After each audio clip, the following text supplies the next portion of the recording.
Welcome back to the Linux Academy Nginx Deep Dive. In this section of the course, we're going to cover security and specifically dig a little bit deeper into SSL and TLS and configuring that for our servers. Up to this point, we've done kind of the bare basics that we could when working with SSL, just so that we could get traffic going over HTTPS. So in this video, what we're going to do is we're going to go through and take our example SSL setup that we have for our default configuration, and we're going to modify it to start using more and more of the specific SSL configuration options that we can use just to get a better understanding of what the SSL module provides us with.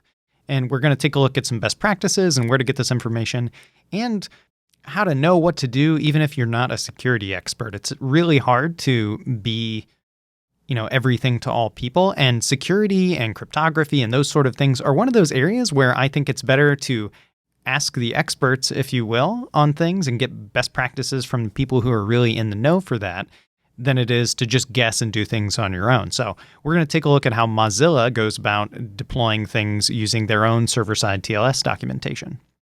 I've already mentioned it briefly, but we're going to be digging into the SSL module and using more of the directives that we are given here. And specifically, a lot of the changes we're going to be making are based off of Mozilla's server-side TLS documentation, and you can find this in the description of the video down below.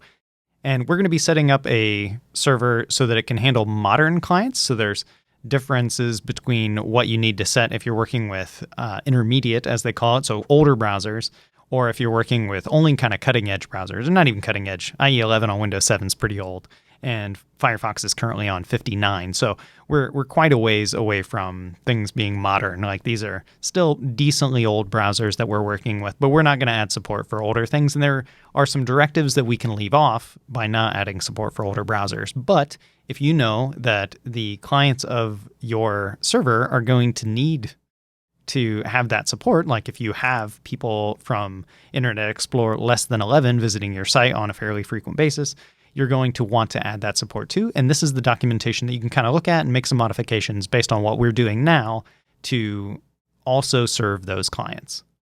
To get started, we're going to cd into the etc nginx directory, and we're going to take a look at our conf.d default.conf. And this is where we had set up our automatic redirection to port 443. So we're only serving over HTTPS in this scenario. And then we had set up some mod security rules also. But our SSL situation is very simple. It's just the certificate, and it's just the key that goes with that certificate. So this time around, we're going to make some modifications in order to make this perform a little bit better and also be a little bit more explicit in what we're supporting. The first thing we're going to start working with are going to be SSL sessions. So we're going to use the session timeout, and we're going to set it to 1 day. And then we're also going to use caching.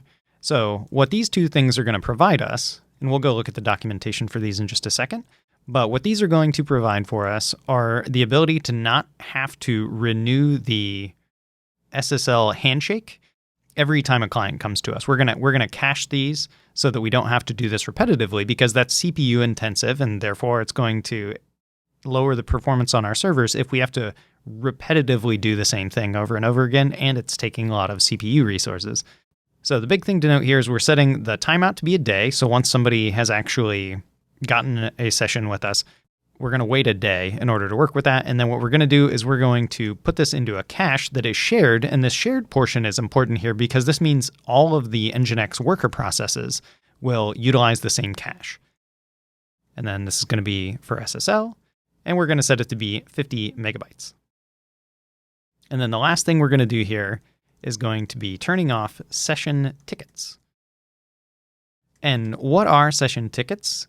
They're if you were forcing the storage of the SSL session onto the client instead of keeping it on the server. With our configuration, we're going to try to keep everything on the server and not on the client themselves.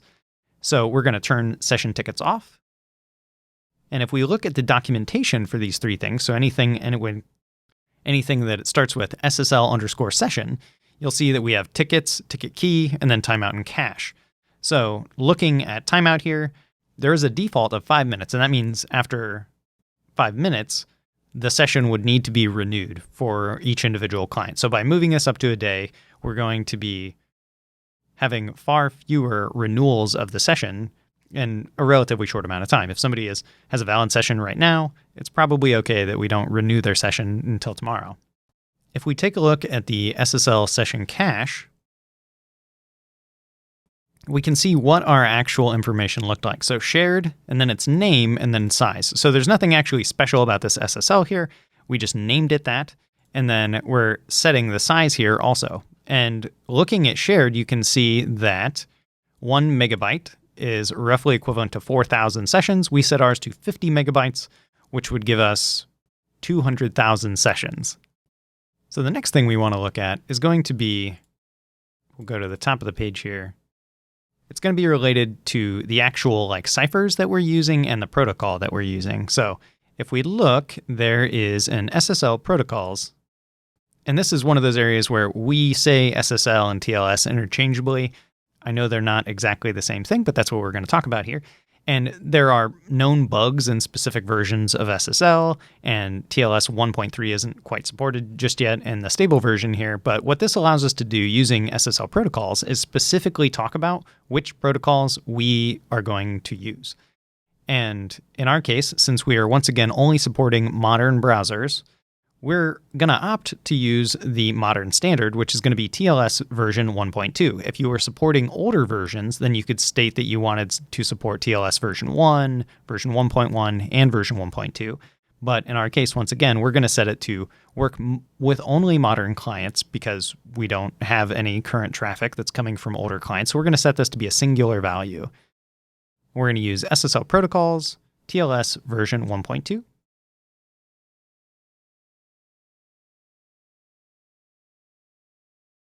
And the next two that we're going to talk about are going to also be related to the kind of security and cryptography side of things here.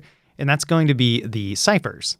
And ciphers are one of those things that, to be completely honest with you, I don't understand all of the ciphers. And when you see the entire list of ciphers that are available, it's kind of daunting. So by default, they set it to this. And this is where I'm mentioning once again that it's good to go talk to the experts and see what the experts are doing on these things. I consider Mozilla an expert as an organization anyway. If you took all of their expertise, they're really good at the web. That's what they specialize in. So it's a good idea for us to go reference what other people are doing. And this is one of those areas where the cipher suite they expect you to use is this. And I don't know colons separate the different cipher types. But I know absolutely nothing about what each individual one of these things is, but Mozilla is suggesting it. So, and this is one of those things where we're going to take a leap of faith maybe and just trust in their security experts. So we're going to copy this string. And then if we look over here at what we can do, we're going to set this as our cipher's value. So they separate it using colons also, and our server knows how to speak this. So we can come in here and set SSL ciphers to be this list. And then the other thing we want to do related to ciphers is we want to set SSL prefer server ciphers.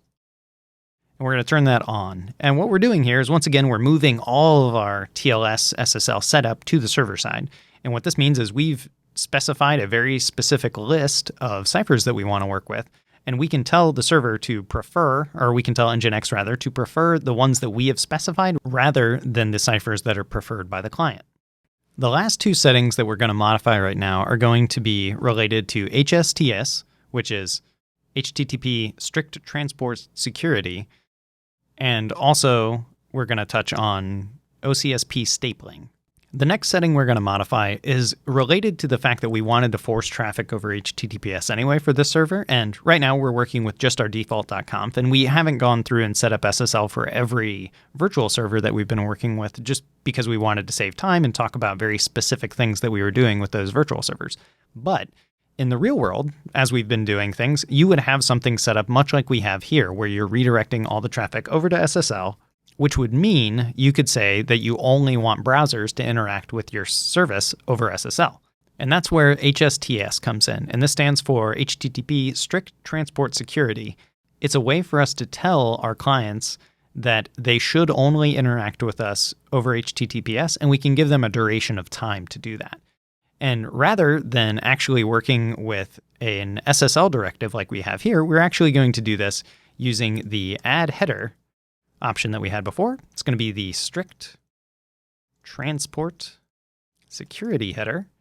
And then we can give it a value of max age, and then it's 157.68000, which stands for 6 months, basically. And what this is going to tell the browser is that for the next 6 months after it gets this first request, it should not allow any request to be made to the HTTP version of the service. So it can't talk to port 80 anymore, and the browser will adhere to this and just not even try. So this is equivalent to having a 302 kind of like we had before, where it would 302 a specific URL, but that's on a per URL basis too. HSTS allows us to talk about this on a per domain basis. It's not thinking about it on just a single page. This tells the browser to redirect all traffic to HTTPS for the entire domain. As you're doing your own research about SSL and figuring out exactly how you want to modify your configurations, you're going to come across HSTS preload at some point, and that's one of those things that I'm not going to suggest using right now, but what it is, and I want you to understand what it is that you can set up your domain to be part of a preload list that the browsers hold on to. And what happens there is there will never be an HTTP request to your actual service. It will make the first request over HTTPS because the browser knows that your domain is preloaded with HSTS. The danger there is that if your website is not prepared to only handle HTTPS traffic, then you can run into issues there. So I would probably not go the preloaded route right now, but it is one thing that you can understand does exist, and some people have suggested it. You do have to set your max age to be at least a year in order to utilize that, though. The final modification to our SSL setup that I would like to talk about right here is going to be regarding OCSP stapling. And OCSP stands for Online Certificate Status Protocol. And what happens is a request is made to your server, and then a request by the client is also made to the certificate authority to validate that your certificate is still valid. So OCSP and OCSP stapling allow us to go and prefetch the validity of our own certificate and serve that to the customer or client so that they don't have to make multiple requests. And then we can also keep this for a duration of time, and that can potentially prevent us from running into issues if the OCSP requests to the actual certificate authority go down. To utilize OCSP stapling, there is a stapling directive, and we can turn this on. Unfortunately, we can't demonstrate this for our self-signed certificate because we don't have a certificate authority.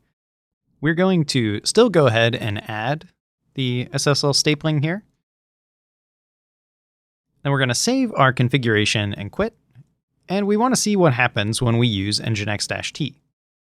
In this particular case, it can tell us that we cannot actually staple it, so it's going to ignore it. It's giving us a warning, it's not giving us an error. So this would still work, and we can still leave this configuration there, even though it's not quite going to work. So if this is something that you would do standard across a lot of different servers that you're working on, you could package this into its own separate file, and you would still be able to do that.